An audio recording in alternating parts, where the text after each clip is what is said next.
আসসালামু আলাইকুম বন্ধুরা। মুসলমানদের পক্ষ নিয়ে বড়সড় ঘোষণা দিলেন থালাপতি বিজয়। তিনি বললেন, ধর্মীয় চরমপন্থার বিরুদ্ধে এবার আপোষহীন মনোভাব প্রকাশ করলেন তামিলনাড়ুর নতুন মুখ্যমন্ত্রী থালাপতি বিজয়। দক্ষিণের রাজনৈতিক ইতিহাসে এর মাধ্যমে এক নতুন অধ্যায় সূচনা করলেন তিনি। কিন্তু ঠিক কি পদক্ষেপ নিলেন বিজয়? রূপালী পর্দা ছেড়ে রাজনীতির রাজপথে দুই জায়গাতেই তিনি এখন আকর্ষণের কেন্দ্রবিন্দু। তামিলনাড়ুর মুখ্যমন্ত্রী হিসেবে দায়িত্ব নিয়েই জোসেফ বিজয় সাফ জানিয়ে দিয়েছেন, সাধারণ মানুষের অধিকার রক্ষায় তিনি বিন্দুমাত্র নতি স্বীকার করবেন না। 12ই মে সকালে এক বার্তায় কড়া হুঁশিয়ারি দিয়ে বিজয় বলেন, তার রাজ্যে কোনো ধরনের সাম্প্রদায়িক উস্কানি সহ্য করা হবে না। তিনি আরও জানান, অপরাধী যে পরিচয়েরই হোক না কেন, কাউকেই রেহাই দেওয়া হবে না। বাদী গোষ্ঠীর হাতে মুসলিম ও খ্রিস্টান সহ অন্যান্য সংখ্যালঘুরা প্রায়ই নিগৃহীত হন। এই ঘোষণার মাধ্যমে বিজয় বুঝিয়ে দিলেন, তার সরকার হবে সব ধর্মের মানুষের নিরাপদ ঠিকানা। তবে শুধু বক্তব্যে সীমাবদ্ধ থাকেননি 51 বছর বয়সী এই অভিনেতা রাজনীতিবিদ। ক্ষমতা হাতে পেয়েই প্রথম বড় পদক্ষেপ হিসেবে পুরো রাজ্য জুড়ে 717টি মদের দোকান বন্ধের নির্দেশ দিয়েছেন তিনি। মন্দির, মসজিদ, গির্জা ও শিক্ষা প্রতিষ্ঠানের আশেপাশে থাকা এসব মদের দোকান সমাজ ও সংস্কৃতির ক্ষতি করছে বলে মনে করেন তিনি। মুখ্যমন্ত্রীর আদেশ অনুযায়ী তামিলনাড়ু স্টেট মার্কেটিং কর্পোরেশন বা টাসম্যাক পরিচালিত এই দোকানগুলো দ্রুত বন্ধ করতে হবে।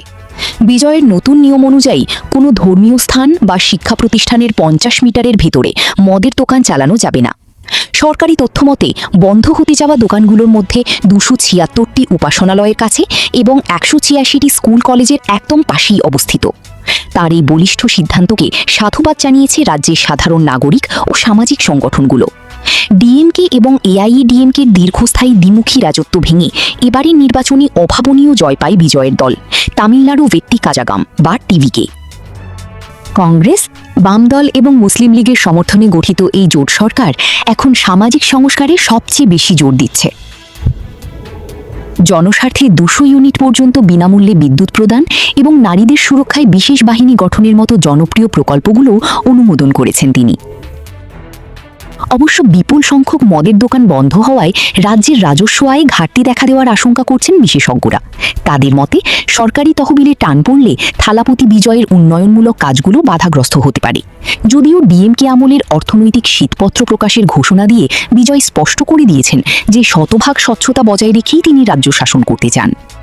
বিজয় শুধু বর্তমান সমস্যা সমাধান নয়, বরং তামিলনাড়ুর ভবিষ্যৎ প্রজন্মের কথা ভেবেও দীর্ঘমেয়াদী পরিকল্পনা হাতে নিয়েছেন। রাজনীতিতে পা রাখার সময় অনেকেই তাকে সিনেমার হিরো বলে উপহাস করেছিলেন, কিন্তু ক্ষমতায় আসার প্রথম সপ্তাহেই তিনি প্রমাণ করেছেন তার লক্ষ্য অনেক গভীরে। মদের দোকান বন্ধ করার পর বিজয়ের পরবর্তী বড় পদক্ষেপ হতে যাচ্ছে রাজ্যের শিক্ষা ব্যবস্থার আমূল সংস্কার। তার নতুন শিক্ষানীতিতে মাদ্রাসা, মিশন স্কুল এবং সরকারি পাঠশালাগুলোতে অভিন্ন আধুনিক পাঠ্যক্রম চালুর ঘোষণা দেওয়া হয়েছে। এর মূল উদ্দেশ্য হল ছোটবেলা থেকেই শিক্ষার্থীদের মনে সাম্প্রদায়িক বিভেদ দূর করে মানবিক মূল্যবোধ করে তোলা। বিজয় স্পষ্ট ভাষায় বলেছেন, শিক্ষা কোনো নির্দিষ্ট ধর্মের সম্পত্তি নয়, এটি প্রতিটি শিশুর নাগরিক অধিকার। এদিকে সামাজিক যোগাযোগের মাধ্যমগুলোতে থালাপতির এই সংস্কারমূলক কাজগুলো নিয়ে চলছে তুমুল আলোচনা। বিশেষ করে নারীদের নিরাপত্তার জন্য যে স্পেশাল ফোর্স বা বিশেষ বাহিনী গঠনের অনুমোদন দেওয়া হয়েছে, তা নিয়ে সাধারণ মহিলাদের মধ্যে ব্যাপক উৎসাহ দেখা যাচ্ছে। এই বাহিনী শুধু অপরাধ দমন নয়, বরং সাইবার বুলিং এবং কর্মক্ষেত্রে হয়রানি রোধেও সরাসরি কাজ করবে। বিজয়ের এই প্রতিটি পদক্ষেপই যেন এক একটি সুপরিকল্পিত মাস্টার স্ট্রোক, যা বিরোধীদের সমালোচনার ভাষাই কেড়ে নিয়েছে। তবে চ্যালেঞ্জের পাহাড়ও কিন্তু কম নয়। মদের দোকান বন্ধ হওয়ায় যে বিশাল আর্থিক ক্ষতির আশঙ্কা করা হচ্ছে, তা সামাল দিতে বিজয় এখন বিকল্প আয়ের উৎসের দিকে নজর দিচ্ছেন। তথ্য প্রযুক্তি খাত এবং নবায়নযোগ্য জ্বালানিতে বিদেশি বিনিয়োগ টানতে তার সরকার বেশ কিছু আকর্ষণীয় সুযোগ সুবিধা দেওয়ার কথা ভাবছে। একজন জনপ্রিয় অভিনেতা যখন সফল শাসকে রূপান্তরিত হন, তখন জনগণের প্রত্যাশা আকাশচুম্বী থাকে। বিজয় কি পারবেন এই প্রত্যাশার চাপ সামলে তামিলনাড়ুকে ভারতের একটি রোল মডেল রাজ্যে পরিণত করতে? নাকি রাজস্বের ঘাটতিই তার পথে বড় বাধা হয়ে দাঁড়াবে? সাউথ ইন্ডিয়ার রাজনীতিতে বিজয়ের এই জয়যাত্রা এখন কেবল তামিলনাড়ুর বিষয় নয়, বরং পুরো ভারতের রাজনৈতিক সমীকরণই এক নতুন মোড় নিয়ে এসেছে। সাফল্য না ব্যর্থতা, সময়ই বলে দেবে জোসেফ বিজয়ের আগামীর গল্প। তবে আপাতত তার বলিষ্ঠ নেতৃত্ব আর সামাজিক সংস্কারের প্রচেষ্টা যে নতুন ইতিহাসের জন্ম দিচ্ছে, তা অস্বীকার করার উপায় নেই। বন্ধুরা, আপনাদের কি মনে হয় থালাপতি বিজয় কি পারবেন তামিলনাড়ুর ইতিহাসে একজন সফল শাসক হিসেবে নিজের নাম লিখাতে? অবশ্যই আপনাদের মূল্যবান মতামত নিচের কমেন্ট বক্সে লিখে জানান। ভিডিওটি ভালো লাগলে লাইক দিন এবং এমন আরও ইনফরমেটিভ ভিডিও পেতে আমাদের সাথেই থাকুন। আজ এই পর্যন্তই, দেখা হবে পরের ভিডিওতে।